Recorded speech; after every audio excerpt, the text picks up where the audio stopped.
Venerable Children invited me to talk about my recent trip back to Canada to care for my elderly mother. So I thought I'd start off with a little story, and then I'm going to do a questionnaire, and that should use up all the time, and then I won't have to get to the topic. I have this photo. I don't think Ruby can zoom in on it. Maybe you can. But it's quite a remarkable photo because it was taken probably 60 years ago, at least, maybe 62 years ago. And there's a picture here of my uncle and my mom and my Aunt Shirley, my dad's sister, and their friend Jean. And my dad is somewhere over here, and the fellow taking the picture is Garth Greenaway, who's 88 years old this year, and Jean is his wife. So this group was just out having fun one night, somewhere in the West Country, you know, just celebrating life and probably having some alcohol and talking up a storm. And the very striking thing about this photo is that 3 people in the photo, and the fourth person, my dad, who's not in the photo, ended up developing dementia, which just blows my mind. So 2 people were related, my dad and his sister Shirley, and my mom, who's not related to my dad, obviously, and my dad. So 4 out of 6 people. So had they seen a little video that night, 60 years of what was approaching, they would have been pulling their hair out and, you know, beating their breast and begging for some way out. And fortunately, there was no technology to show them what was coming. So that's just a very striking start to this story. So now I'm going to ask you a few questions. Who here who would like to live a long time? And so, to what age would you like to live?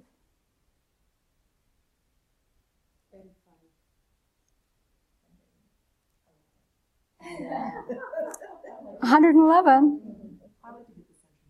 The century mark. Okay, so if you're going to live that long, how will you be in your 8th or 9th or 10th decade? Or 11th, in Venerable Children's case. How are you going to be? You're going to have the same vitality as we have right now? Of course. The same mental capacity? Better. Well, yes. Of course, because we're Dharma practitioners, of course. And, okay, so keep that one in mind. Now, have you carefully considered the side effects of growing old? Like what comes with this? Are you prepared to lose your vision and possibly go blind? Are you prepared to lose your hearing? Are you prepared for hip replacements and knee replacements and shoulder replacements? Because those are all going to wear out. So that means surgery and getting drugged up and who knows what else, and then the recovery period and the pain as you lead into those surgeries and all of that, and how pain really destroys our mental state of being. Are you prepared to lose all your teachers? Because if we live a really long time, we're going to outlive our teachers. Of course, we'll outlive our parents. We're going to outlive our relatives, our friends. Everybody's gone, eventually. But then you'll keep making new friends, maybe, if you've got your mind. Maybe. And are you prepared for the loss of cognitive functioning? 4 out of 6 people in this group had or have dementia. So that means if we're Dharma practitioners, maybe we can hang on to our practice, but maybe not. There's no guarantee. So are you prepared for that if you're going to live to be 111?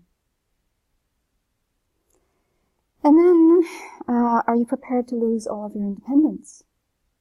Because if you have dementia or Alzheimer's, then you're going to need help getting in and out of bed. Someone's going to have to dress you. You don't get to choose what you wear anymore. Of course, if you're like this, there's not a lot of choice. But still, someone's going to have to dress you, and then I'm going to be very graphic. Someone's going to have to take you into the toilet. And then probably at some point, if we live really old, we're going to be wearing diapers and these little panties and these other things. And we have to sleep on a bed that has something that soaks up everything that comes out of our body. And are we prepared for that? So what I'm describing is what's happening right now with my mom. And it is, of course, my love for her is mixed with attachment, of course. But so when I see all this, and I see her suffering, and her new phrase this visit is, every second it's, I'm mixed up. I'm mixed up. What next? What next? I'm mixed up. So this whole mantra goes all day long. And she's more and more tired now because I think that just the effort involved in asking, and then what? What's next? What's next? I'm mixed up. I don't know what to do. This goes all day long. If you don't answer the question, like Venerable Children at one point said, well, don't answer all the questions. Then it gets louder. It gets more insistent. Then what? Who's coming today? Where am I going? Well, the interesting thing is she has some very good friends, and every now and then they get together and they take my mom to the old folks' home, because the one thing my mom can do independently, and it's just beautiful, is she can play the piano. And she plays by ear. She can't see because she's almost blind. She has macular degeneration. But she plays by ear. She can transpose. Her girlfriends say, no, Mavis, that's the wrong key. A little bit higher. She just shifts gears and plays it in a different key. But guess what? The friends aren't coming over anymore because she's either outlived them, or I think her friends are afraid to come over. They don't want to see what's happening to their friend because, gosh, this could happen to me too. And it's painful to be with her. Not all the time. I mean, she has moments too where the very weird thing about dementia, as you may know, is that there's days or minutes or hours where this clarity comes back. And I saw it when I was there. It was actually in the hospital. We were there for the second time. And the doctors were too busy to see us. And all of a sudden, this woman who's going to be 90 in 3 days, comes to life. And she's telling me about all of her favorite movie stars, and we need to go for walks right now. So here we are. I'm carting her around, walking down the hospital corridor. She's saying hello to everyone.